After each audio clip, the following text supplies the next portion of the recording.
listeners, how do you do? This is my podcast and it's just for you. It's called Ted Talks and it's a load of shite, but I hope you enjoy it because I've kept it light. It's 30 minutes long and all about Teesside, the people, the places and the Boro pride.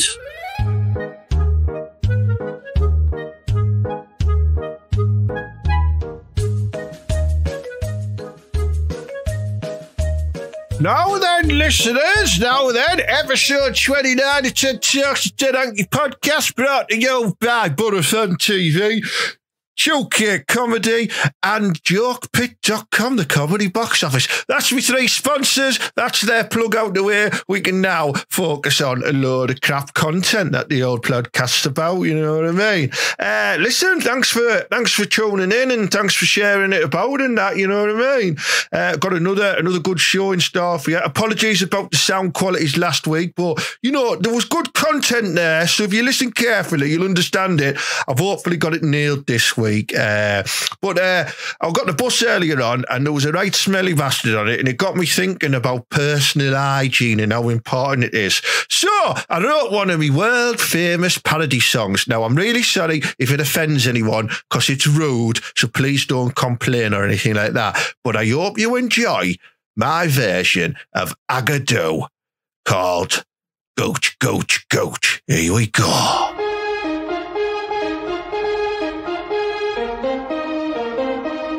Wipe your gooch, gooch, gooch from the front down to the back. Wipe your gooch, gooch, gooch so your pants don't smell of cack. Trim the hair while you're there. Talc your balls and spray your crack. Change your pants when you dance. No one likes a stinky sack. I met a girl in the street somewhere in Whitby. She was selling seafood and decided to approach me. And when I said to the girl, your stock smells quite strong, she laughed and whispered to me, just like your bumhole and dong. The lovely bitch, she was right. I did stink of shite. I smelled so goddamn wrong. She started singing this song. Wipe your gooch, gooch, gooch from the front down to the back. Wipe your gooch, gooch, gooch so your pants don't smell of cack. Trim the hair while you're there. Talc your balls and spray your crack. Change your pants when you dance. No one likes a stinky sack. Wipe your gooch, gooch, gooch from the front down to the back. Wipe your gooch, gooch, gooch so your pants don't smell of cack. Trim the hair while you're there. Talc your balls and spray your crack. Change your pants when you dance. No one likes a stinky sack. But down on the shore, as we gathered romance, that fish scent I smelled actually came from her pants. Wipe your miff, miff, miff from the bottom to the top. Wipe your miff, miff, miff so the fishy smell will stop. Trim the hair while you're there. Talc your tup and spray your crack. Change your pants when you dance. No one likes a stinky rat. With your miff, miff, miff from the bottom to the top. Wipe your miff, miff, miff so the fishy smell will stop. Trim the hair while you're there. Talc your tup and spray your crack. Change your pants when you dance. No one likes a stinky rat. That's right. Give it all a good clean and a wipe. Men and women. Sorry about that. You know, when you've just got like a song in your head and you'd have to like sing it or produce it. I really apologise. It was absolutely filthy, that and disgusting, and I didn't mean to offend.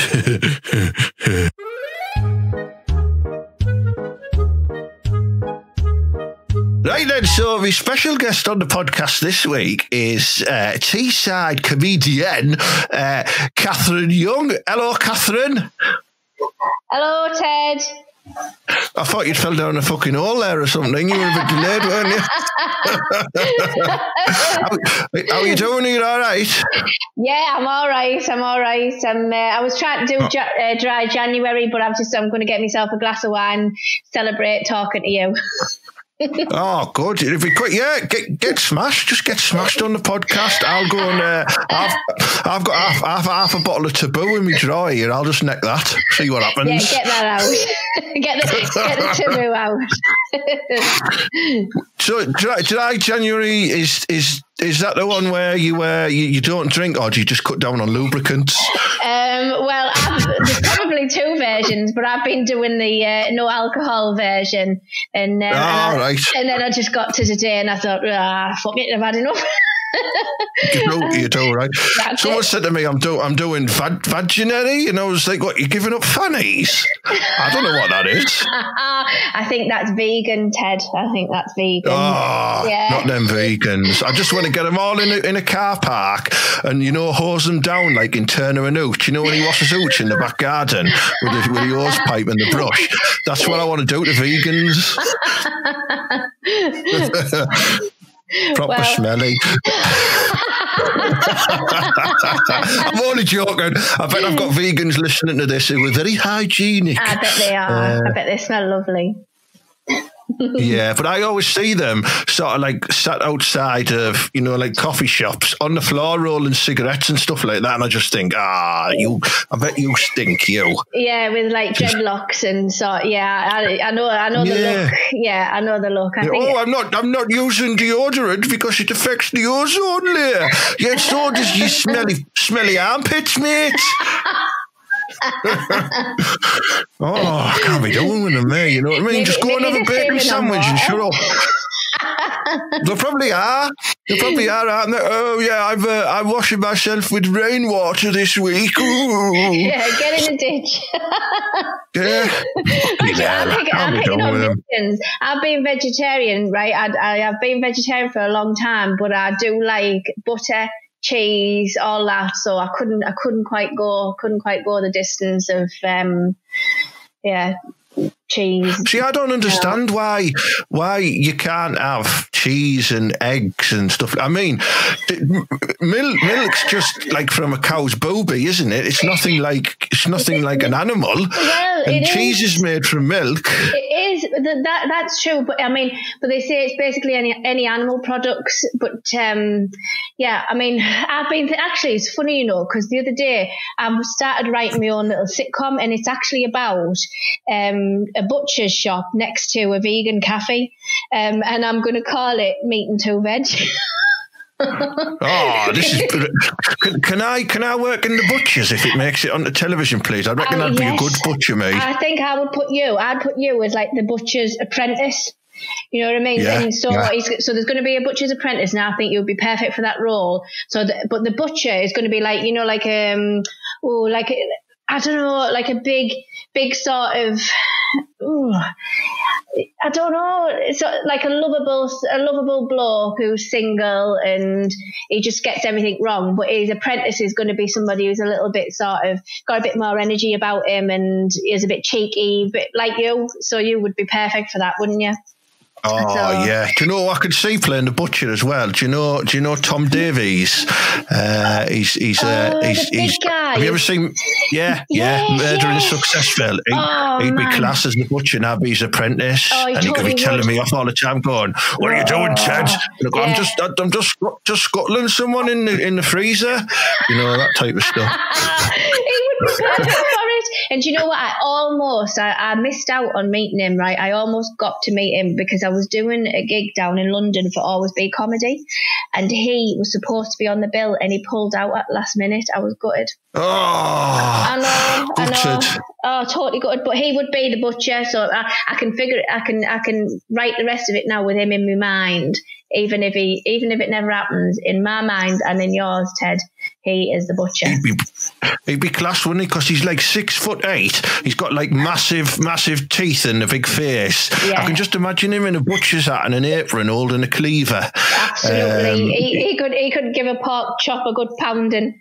Is it pork chops that get the pounding, or the steaks, isn't it, when you tenderise them? You give them a good pounding. I think it's you give steak a good pounding. Yeah. And sometimes I do the same with Big Fat Julie's rump. I give that a good pounding every now and again. Well, it's funny you say that because my husband has a good set of meatballs on him, and every now and again. Swinging at you like a net shopping bag. Yes. Every now and again they take a pounding.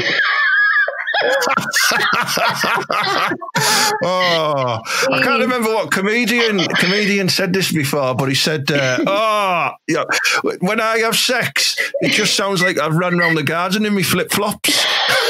I bet that was Chris McLeod. Probably, yeah. It's a good analogy, though, isn't it? Yeah, it is actually. My first ever job was in New Bowls, right, for £1.54 an hour and all the pot pies you could eat. And I can weigh, so like say like a small bag of mince or something, I can weigh that even to this day, and I can tell you how many grams is in that. So I know how to deal with balls of meat. That's what I'm saying. I know. Yeah. Or is it because you're from Teesside and you know how to operate in grams? It could be. Yeah, mate. There's a gram. Yeah, I know for a fact that's a gram just by holding it. You know, drug reference there for the listeners. If you're not into drugs, then you should be. I'm only kidding. Don't touch drugs. They're not good. They're not good. What have you had for your tea tonight, Catherine? Anyway. Oh, well, it's been very bland, very boring. I've gone for a classic jacket potato with baked beans because I'm trying to lose weight. So I'm doing the thing all women do, that they eat jacket potatoes with baked beans until they hate the sight of them. That's what. Yeah. So that's what it's been. What about you? I've just had. It was like a gammon sort of pasta bake. It was, did you bake it? Or did Fat Julie bake it? Big Julie, she put it in the oven before she went down the Wetherspoons. Now she's necking pints of stout without me. Honestly, I can't say the washing, the ironing, hoovering. She'll go mad if she knows I'm recording this podcast and I'm on the phone to another bit of flange. She'll go mad. You know what I mean? Hey, you're the second no-tail to appear on the TED Talks podcast out of 29. This is episode 29. Wow. I can't believe I've only had 2 women on, but you're the first Teesside woman, so really? Therefore that's the best. Yeah. Excellent. And who was the first woman then? Who was the first no-tail, as you call it? She was an alternative comedian from London called Bex. We had a good laugh. But I don't think she understood me very much, like what I was talking about. I think she thought I was a daft ass. But you'll get me. The accent, sometimes. Well, my fella's from Sheffield, and every now and again he doesn't know what I'm talking about, and that's only from Sheffield. So London, they've got no chance, have they? No, do you find that with your fella being from Sheffield? Do you have to bribe him with coal and stuff like that? Oh yes, he likes a nice bit of coal. That gets his eyes lit up. But the thing is, you can't bend too much of it because he's a tight ass. So that's the thing. I mean, he was a miner for 7 years, and his dad was a miner for 45 years. But I think that what happens is that they find it really difficult to burn any energy because they've literally dug it out the ground. So you can't, if you switch the light on or you put the heating on or the fire, you see him sort of trying to grit his teeth, and he finds that difficult. Yeah. Yeah, he's a tight ass. So he was a miner up until the age of 7, and then what? He just become a man. Well, I think so. I don't think he's ever been a child. It's an early transition, that. I don't think he's ever been a child. He takes everything very serious. He's very grown up. He's much more grown up than I am. But he's 9 years older than me, so. Yeah, I've met him. He's a lovely fella, very friendly. Can't understand the word he says, but very, very nice. They all call each other Duck down there in Sheffield. Yeah. Love. I get called. Fellas call you Love in Yorkshire. Some bloke went to me. I went, "Where's the toilets, mate?" He went, "I don't know, over there, Love." I went, "Oh, you calling Love, you?" I went, I like women. I've got no against you, but don't be cracking under us, mate. Be calling me Love? I'm a friggin' bloke. No, but he was a lovely kisser. I'll give him that anyway. Now, you're a comedian, but before we talk about your comedy, Catherine, I want to talk about your club singing. You're a club singer, aren't you? You're a club singer, aren't you? Yeah. Well, I have been since I've been 19. So we're talking 23 years of club singing under my belt. Yeah, you must have seen some right sights. Oh, I have. I've seen fights breaking out while I've been on stage. One bank holiday, honest to God, the fight broke out down one side of the room and went like a fucking Mexican wave all the way over. The fight just went all the way over to the other side of the room, and it started off with the blokes, and then by the end of it, the friggin' women were joining in and everything. So I've seen all of that, and it's funny what you say, but generally it's a nice night and people are just up for a laugh, But poor old clubland is sort of, it's a bit on its knees. You never go into a full club anymore. That doesn't happen. That's I know. Yeah. Have you ever tried doing a comedy in a club? Do you know what? A club that doesn't run a comedy night, that is, like where we're going to book a comedian as a turn on. See, I never have. I've seen it happen. I've seen it being done or attempted to be done, but basically it's a fucking bear pit, because what you tend to get is just a room full of blokes who are totally mashed up, who are not wanting to listen to a comedian.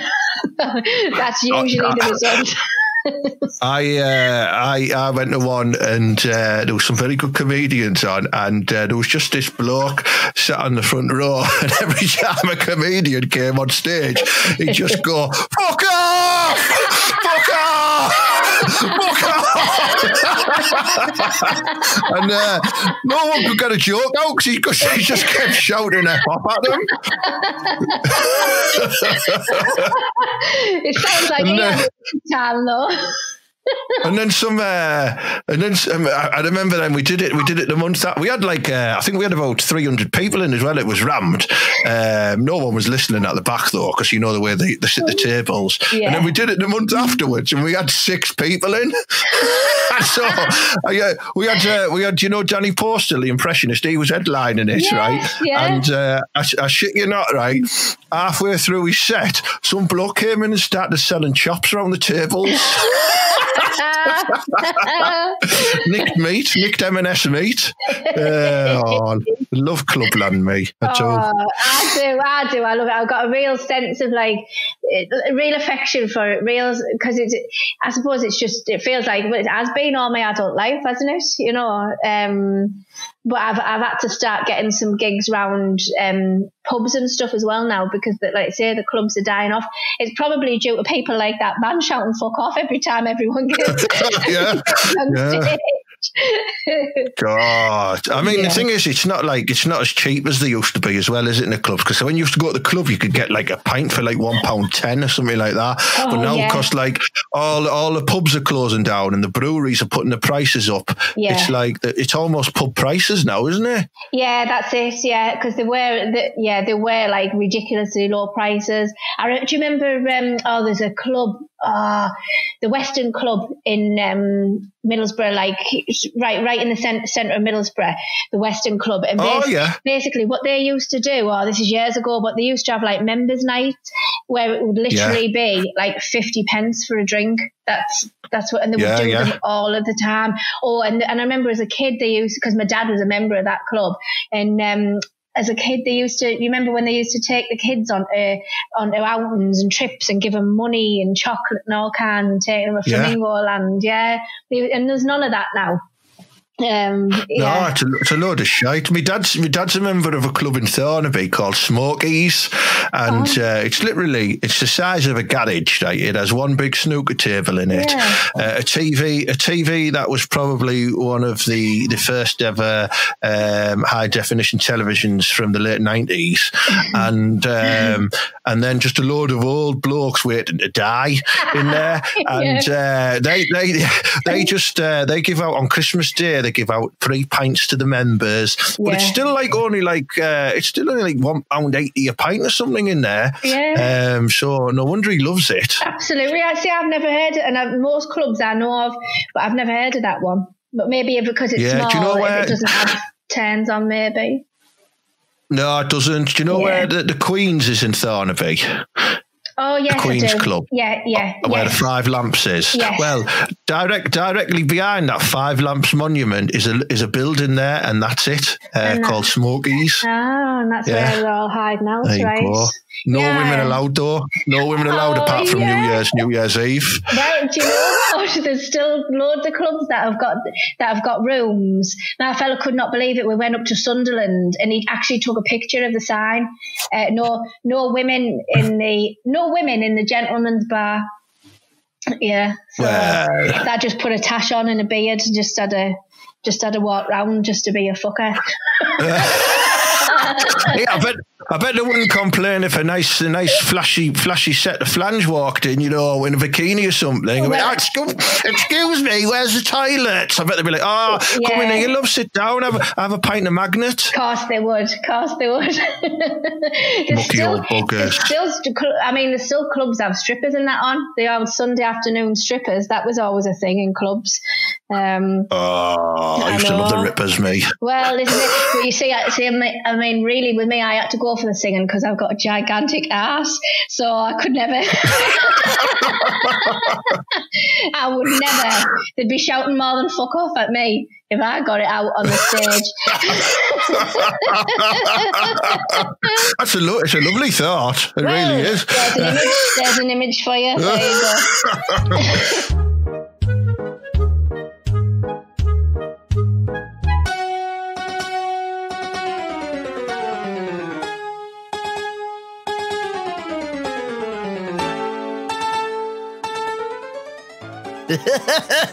Hello, my name's Marco, and welcome to Marco's Circus Workshop.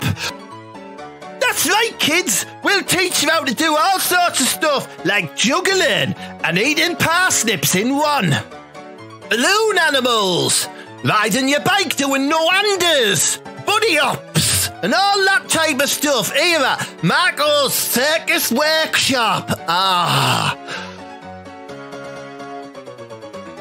Don't worry, mums and dads, I'm fully DBS certified. Well, I bought it off a man in the pig iron, so that's good enough, isn't it?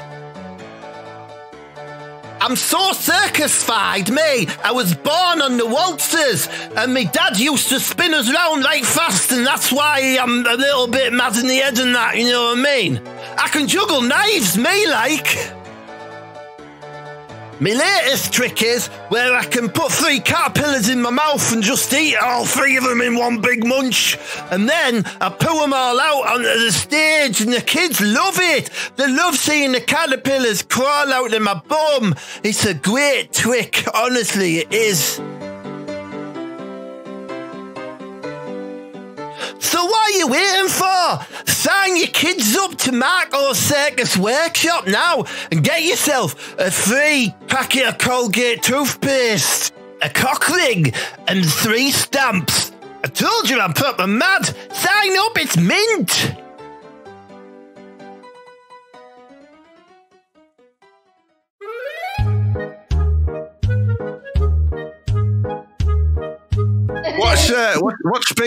What's been your best ever club singing gig then? Have you done like anything you thought, this is proper mint, this? Do you know what? I have a real fond memory of one gig where I was solo singing, because I've been in bands, duos, trios a lot, and so I do solo at the moment, and it's always the hardest because you're just up there obviously on your own. And I remember just doing this gig, and honest to God, this guy got up in the second half and he started dancing like the maddest shit you've ever seen, honest to God. And he was the better act, do you know what I mean? I just remember thinking, this is fucking brilliant, this. And everyone was pissing themselves, laughing at him, and it was infectious. And another couple of blokes got up. Well, then, because they were having such a good laugh, I put hot stuff on. Well, then they all started frigging stripping, didn't they? Looking for some stuff, baby, this evening. They all got the peckers out. Yeah. There was they didn't go that far, but they stripped like from the waist up. That's where they stripped, and they were flinging their shirts around and everything. And I thought, well, what I thought was going to be a bit of a dull night has turned into a sausage fest here with these lot. Yeah. Oh, brilliant. But it was just good. Brilliant. It was just good fun. It was just good fun. Just one of those nights where people probably just thought, right, fuck it, we'll just all have a piss about here. And yeah, that sticks in my mind, definitely. Have you ever thought about doing like like advertisement songs and stuff like that and jingles? Well, I haven't, but maybe I've been missing a trick. What would you recommend? Because I know you do quite a few yourself. Yeah, I do. Yeah, I was the many years ago. I was the voice to the body form advert for quite a few years. You know, whoa, body form for you. That was me. Yeah, that was me. That was a good gig. That one. I paid a fortune. My voice has changed a bit since then, but very impressive range there, Ted. Very impressive. Yeah. I almost wouldn't believe it, but as you know, if you insist that was you, then I believe it was. It's true. It's true. And I recorded the Umbongo, the drinking in the Congo. That was me as well. So I've done a few. I've done a load. I've done a couple of sofa adverts as well, but they were shite. I won't tell you about them. And what else? What else was another good one that I did? No, I think that was it. I like the Umbongo one. In fact, when you just sang that there, I think you'd do a really good version of The Lion Sleeps Tonight. That one, yeah. That one, yeah. I think you could do that. That one, yeah. In the jungle, the quiet jungle. Yeah. Could do that. I would put that on your list.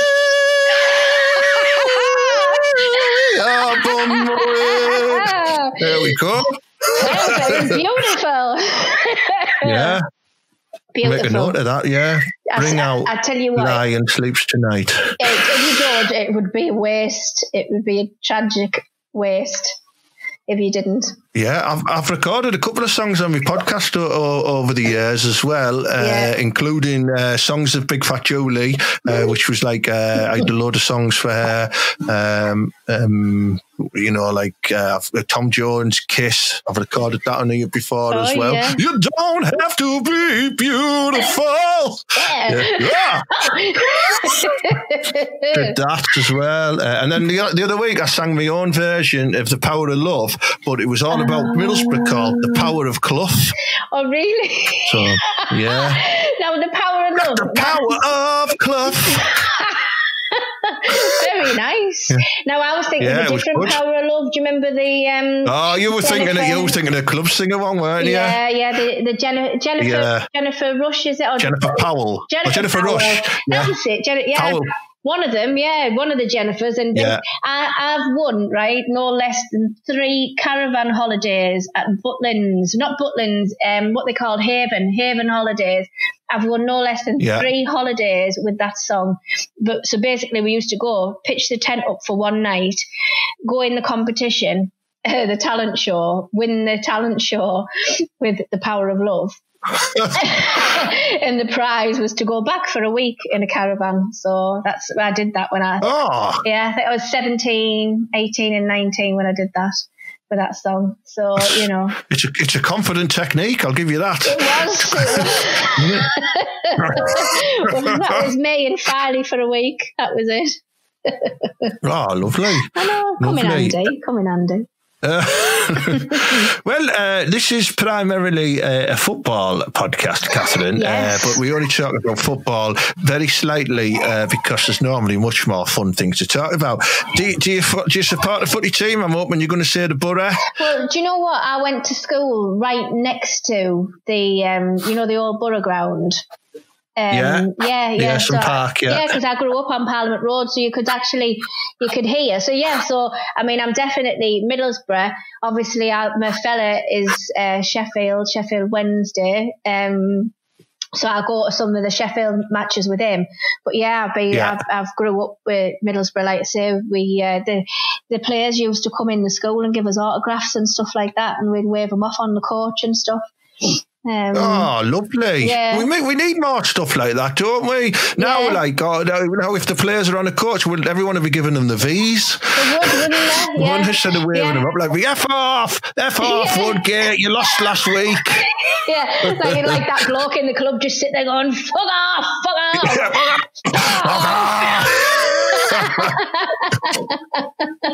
Hey, some people have got no communication skills, have they? Not at all. What I mean? But yes, I remember a young Bernie Slaven coming in and giving us all autographs and stuff. So we were always Middlesbrough, but my dad was not big into football, and he didn't take us to see the matches or anything. And he used to tell us that every time you heard the crowd going up, that's because the pork pies had arrived. So for a lot of years as a young kid, I thought, obviously it was when they were scoring goals, wasn't it? But we honestly thought, oh, there's the pies. Because you could actually hear the whole stadium go up from our house on Parliament Road. Is that what spurred you on for a career in new balls then? Subconsciously, do you think? I think subconsciously it makes sense now that you've said it. I've never seen it before. Yeah. But I had a definite positive correlation with celebration around the pies, so maybe. Hey, well, it's a good job. It's a good job your dad never said that that's the strippers coming out, or you might have ended up working in Angels. Everyone would have been exposed to my ginormous ass, whether they liked it or not. Just think though, when you're wearing one of them lacy sort of garter belt things around the waist and everyone puts money in it, the skinnier you are, the less money you get tucked into it. That's nice, yeah. Make more money with a bigger pair of pants. I'd have cleaned up, definitely. I remember many years ago, my mate Mala, my brother-in-law Mala, we went to the strippers and we didn't realise you'd had to put money into the strippers' pants and stuff like that. So he just stuffed 46 pence and coppers in. That's all he had on him. We got kicked out. So, but we got a good look at the goods before we were asked to leave, though. So we weren't too close. Not all wasn't lost then. Yeah, I just remember leaving there and going, I want my money back then. 46 pence, Mala, you scruffy bastard. So that's what he's like. Right, we must talk about your wonderful comedy career so far, because if the listeners at home don't realise, Catherine is a very, very good comedian who recently won the Hilarity Bites New Act of the Year, didn't you, my dear? I did, yeah. It's a great award to win, because it's a good established comedy club, been going for I think about 13, 14 years now. Yeah. So well done on that. Yeah, I entered it a few years ago, and I just crashed and burnt. You know what I mean? I remember doing this one joke, and this old woman was in the crowd, and she sort of gasped so hard she was nearly sick at one of my jokes. So it was a nice feeling. Yeah. But so you must be gigging all over these days, then, are you? Getting about a bit, knocking out your funnies? Yeah, well, it's been good, because basically winning that means that it's almost like a little badge you can sort of put on your CV, isn't it? And sort of go, and it's nice as well, when you bump into say somebody you haven't seen for a while, and they go, I saw you doing comedy, and you're like, yeah, I am, but I actually won something, because you can see them sort of thinking, I bet you shit, and then yeah. Well, I didn't. Yeah, I get that look all the time. It's almost like, I've got proof that I was good on at least one gig. There's been at least one gig that I did well on. But yeah, it's been nice, and now it's good, because I'm getting bits of paid work and that coming in, so that's lovely. To do good. To be paid to do something that you just would love to do anyway. It's a total bonus.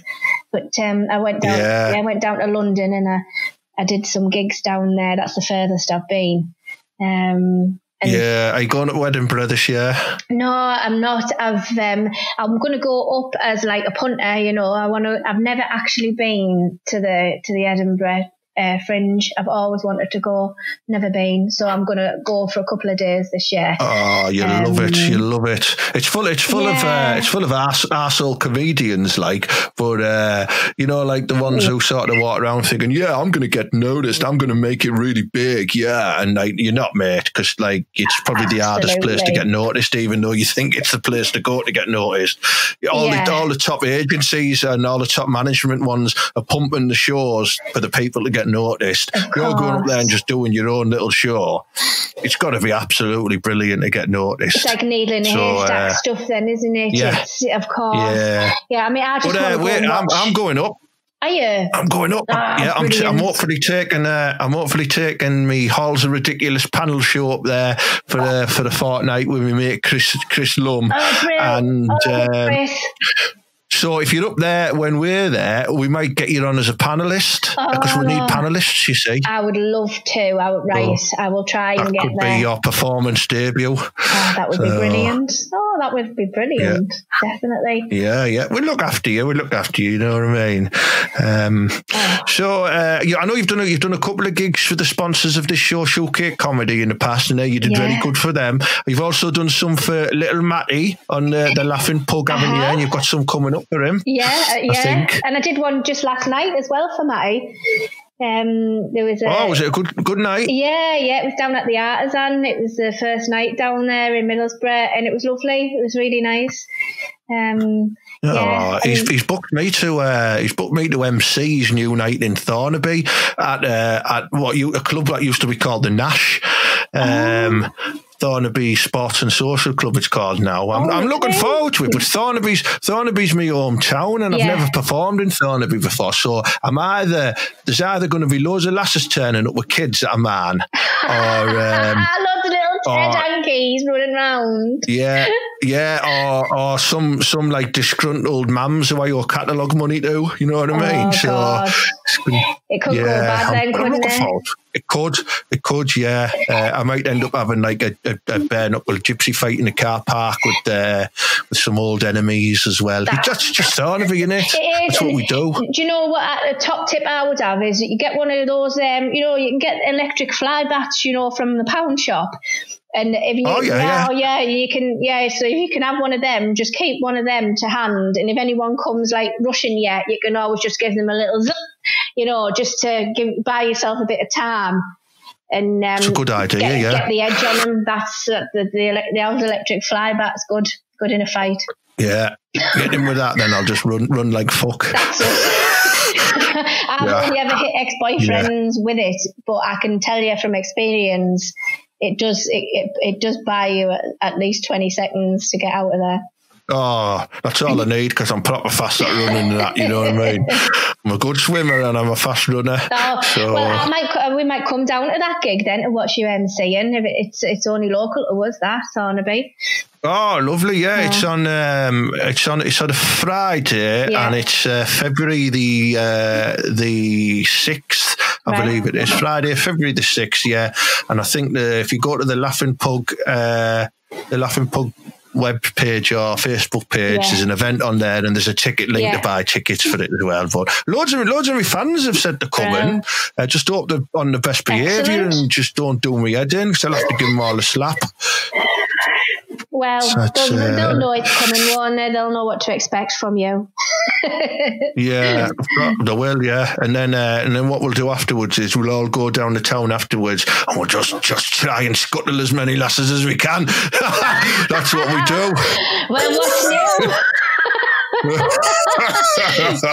Why change habit in a lifetime, Ted? Why? Yeah, just get on, do some super fast scuttling. I'm a class booker, me, so that's all you need to know. top class booker.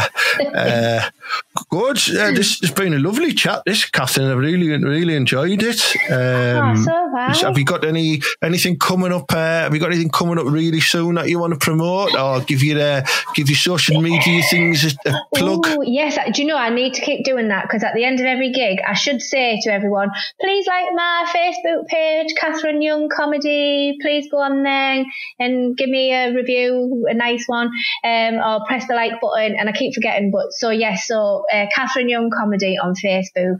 That's my social media outlet where everything's brilliant on there. Yeah. So that would be great if people want to put a like on there, and then I put all of my gigs and everything go up on that page. So. Oh, good, good. Well, that's what you need to do, listeners. Go and follow Catherine on the Facebook page and that, and you can see she's a cracking Teesside girl with a lovely sense of humour, and you've heard it here first, a massive arse as well. So good to know, isn't it? There's no pictures of that on the Facebook page though yet. Yes. There you go. There's an incentive to like the page, isn't there? You could do a Facebook Live, like when you do one of them releases. Yes. Catherine Young is going to do an arse release video in the next 3 hours, and then there's a countdown to it. Oh, you could start your own, couldn't you? Instead of Facebook, you could have arse book and just pictures of everybody's arse instead of their faces. Yeah, that would be arse pamphlet.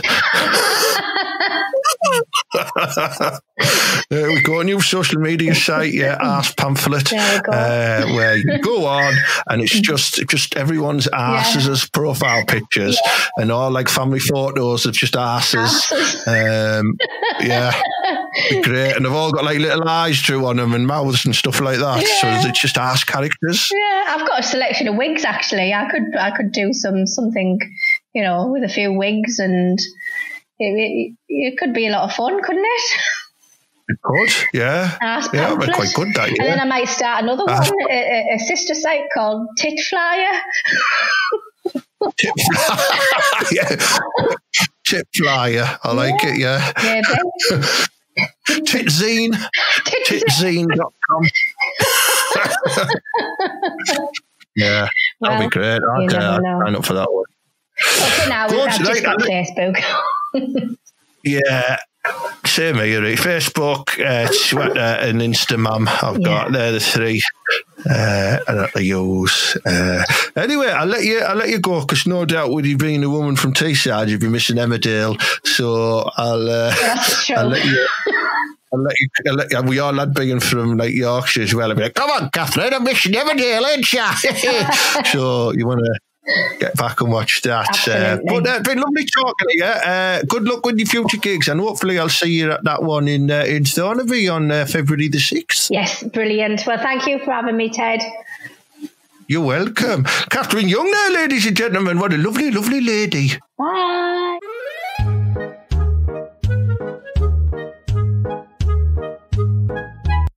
Right, so it's come to that time of the show now where I like to answer all your questions on the social medias and that, you know what I mean? And this week I asked for some specific themes. I asked for questions about the royal family, animals, aliens, soap operas, fit over 60s, and of course the mighty Boro and Teesside in general. Okay, so we'll put some little shufty music on. There we go, and we'll go to question number 1. Here we go, let's have a look. Mark Cromack. My granddad went for a checkup and the doctor said he had to do something that gets his pulse racing for half an hour a day, so we started watching Hollyoaks. He only watches Emmerdale for the fresh air. It's a good soap reference. It's not a question though, is it, Mark? It's more like you're just showing off because your granddad watches Hollyoaks, probably gets an hard on. But thanks for getting involved anyway, mate. Cheers, pal. Tony Stephen. He's always a smart ass. Ted, I don't finish making the beds and washing the pots till 8 p.m. So my question is, would you trust Big Fat Julie with Paddy McNair? I wouldn't know, because she's got one. She bought Shoot magazine the other week, and there was a poster of him in it, and she's got it up in the laundry room. And I've seen her go in there every now and again and rub a fanny on him. So yeah, I don't trust her at all with McNair. Billy Middleton, what member of the royal family has the best flange? It's a really good question, that.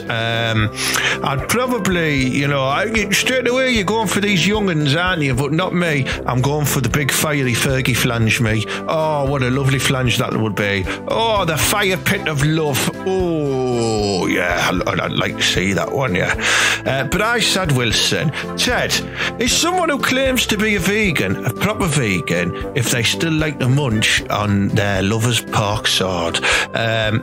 It's a good question, that. Depends, doesn't it, when you say munch? Does that mean bite it off and eat it? Because then that goes against all of the principles of being a vegan or a vegetarian. But I think because it's the pork sword is still attached to a living human, you can more or less still put that in one's mouth, and it wouldn't be classed as breaking the rules, because it would be like if a vegan went up and just give a cow a kiss on the head, wouldn't it? It's just like kissing a live animal.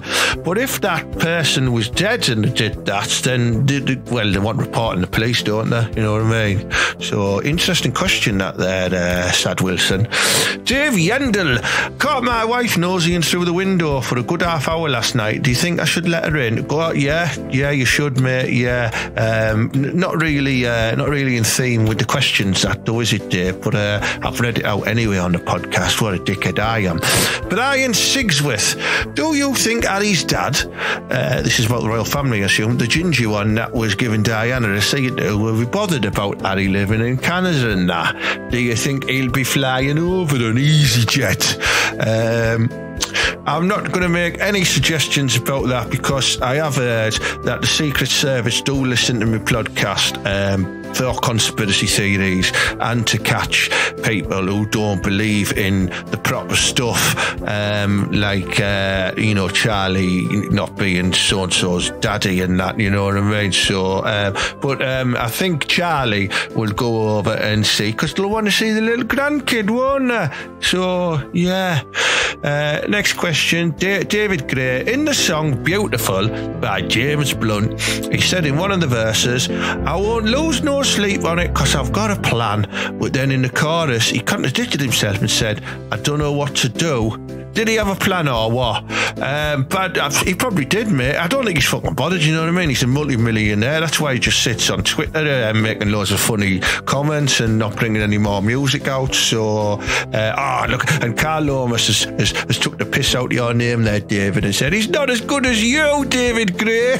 White ladder rocks. He's referring to you as the shaky head ginger singer, who you do look a little bit like, and you also look a bit like Blackburn former centre-back Colin Hendry as well. Yeah. Adam Smoggy Martin. Ted, if you were a mastermind, what would be your specialist subject? Would it be something like the filthy flange of local clubs and pubs of Boro? Too easy that. I'd walk away with the money, wouldn't I? You couldn't trick me out on that. It'd have to be something like mad, you know what I mean? Like, how many millimetres is the size of the average clitoris? I know that. I'm not going to share the answer because I'm saving it for mastermind.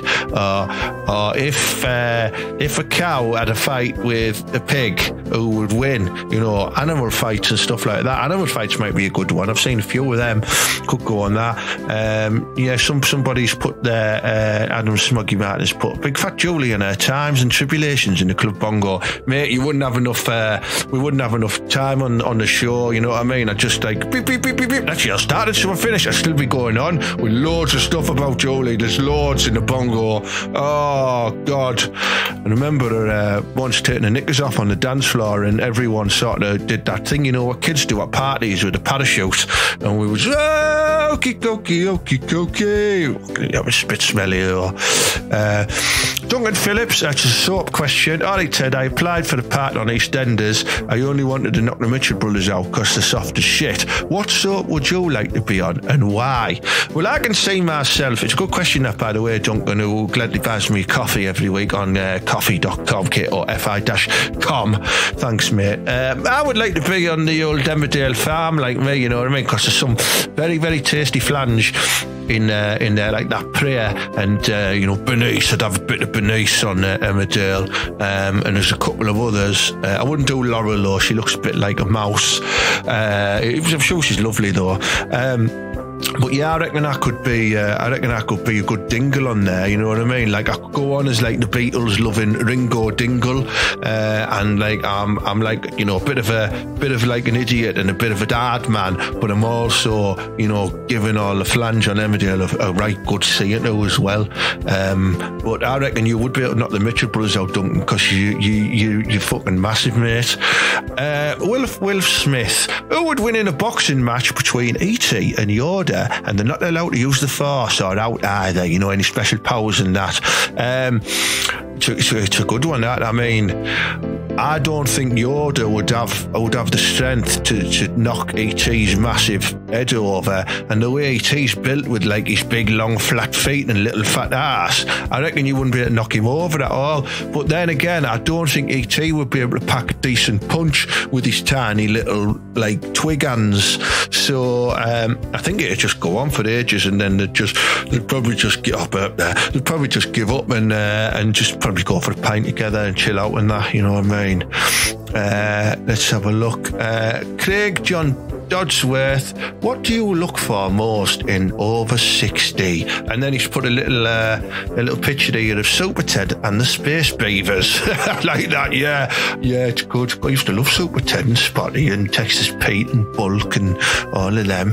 Oh, lovely. Sometimes in the other 60s, like if they're not attracted, you've got to have a look at the savings book, haven't you, and see if they've got a bit of cash, because realistically on Teesside you've got a life expectancy of 63, so I'm probably waiting for another 3 years, and I'm cashing in that life insurance then and any savings. So that's one of them what I'm looking for. But if they're a 50, then I'll be well happy, with a nice Glamour Nana on my arm. It'd be lovely, that, won't it? Let's have a look at the next one. John McIntyre, well, Ted, along with your other fans, we're wondering why the hell you aren't on Love Island this year. Have you seen the state of them total bellends on there and all them skanky girls? So, Ted, if you were on there, what would be your best shut-up line to entice the flange into your boudoir? And then he's put 4 sort of cool, smiley emotives with sunglasses on, because he knows I'm cool as fuck, like. I think what they'd do is I'd show them how many press-ups I can do first, and then they'd be impressed by that. I know for a fact they would be. And then I'd do some impressions and that, you know what I mean, and try and entice them with my humour. And then I'd just get them absolutely smashed and just go, hey, do you fancy coming back to my boudoir? And we'll just go and have a little cuddle and that. No, they'll go on, you know what I mean? But as soon as I lie down with them and they feel the power of the spoon, next thing I know, I'll be super fast scuttling, and I'll be putting in a proper shift as well. And then what they'll do is they'll come out the next day and they'll sit around the pool and they'll go, oh yeah, I coupled up with Ted last night, and oh my God, he proper booked us dead fast and, super fast scuttling, but it was amazing. And the next thing you know, they're all wanting to go, and I'll probably be the first person on Love Island to go through them all, even the presenter. Yeah, I'd have done Flack last year, no problem, and now that little Irish one, and yeah, definitely. Lee Papril, do you think that behind closed doors the Queen has ever referred to Harry as the effing ginger C-bomb? We don't allow the C-bomb on the show, that's why I've cut it out. It's probably the only swear word I don't approve of, and I don't think she would.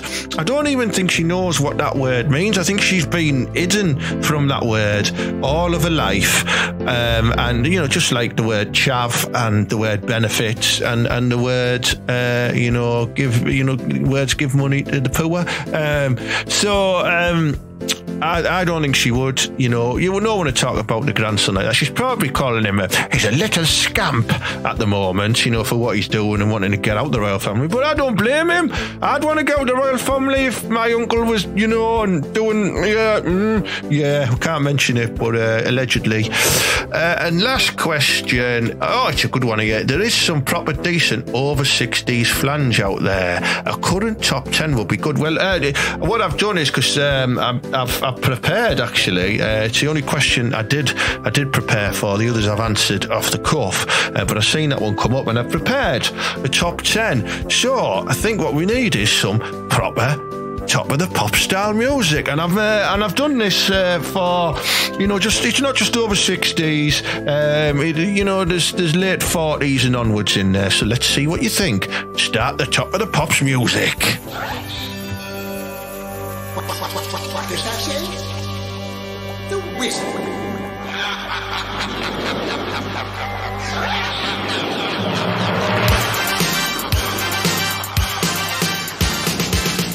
So, in at number 10, we've got the lovely Mexican-style lady Salma Hayek, age 52.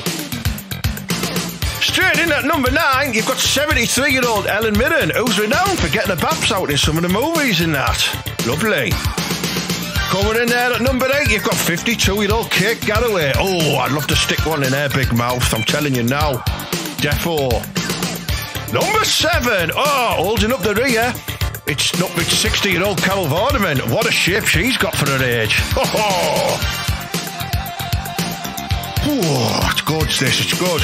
Right, in at number 6, you've got old Ginger Minge yourself, 51-year-old Nicole Kidman. I do love Nicole Kidman, defo.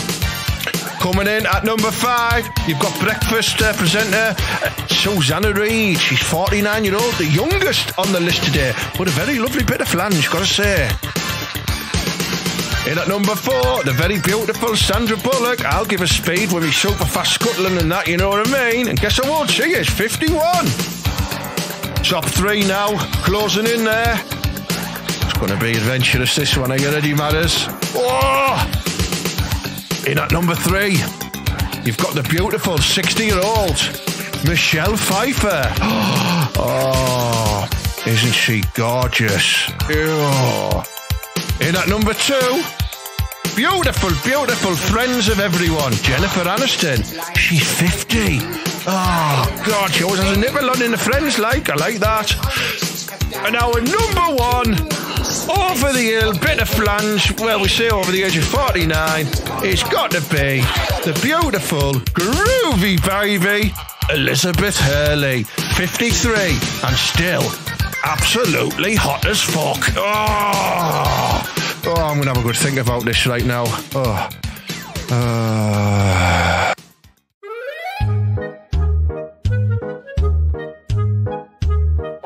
Well, what better way to celebrate the show and having a lovely female guest on the show than a load of sexist material. I do apologise if I've offended anyone there. I've only just realised as I got to the end of the show that I start off with a rather rude song in the show as well, which references men's genitalia and female genitalia as well. So I apologise for that, you know what I mean? But you might have liked it. Some of you will have your own mucky get. And then obviously the questions, all the questions are always from airy-ass blokes asking sexy, misogynistic questions and that. I just answer them. But I hope you realise it's like that. It's fun. And I'd probably know women listen to this anyway. It's probably just Catherine, and that's just because she's on it this week. And then obviously then I did the rundown of the top 10 sort of over 49-year-old flange. And I think that's about educating, because I think people want to know that, you know what I mean? And what I'll do is I'll do it for the blokes next week. I'll do the top 10 best looking older blokes as well, and I'm sure I'll be in that list as well, you know what I mean? So yeah, anyway, thank you very much for contributing. Thank you very much for sharing the show. Please invite your friends, your family, your dog, your elderly relatives, kids. Let your kids listen to it as well. I want more listeners. I need to get the numbers up, so spread the word. Honestly, it's much appreciated. if you haven't done so already and you're listening to this on iTunes or on Stitcher, please give me a 5-star review. It works wonders for my confidence, you know what I mean? I get a bit of a bonk on about it and that. So please do that. Big thank you to the sponsors of the show, Boro Fan TV, providing fan content online for all Middlesbrough Football Club fans. Showcase Comedy, providing fantastic nights of comedy in the northeastern Yorkshire. And then jokepit.com, the comedy box office, and that's where you can buy tickets for more or less any comedy show in the UK. It's proper mint, I tell you. So, thank you very much for tuning in to episode 29 of Ted Talks, Ted Hanky Podcast and that. Have a great week, and as always, up the Boro and believe.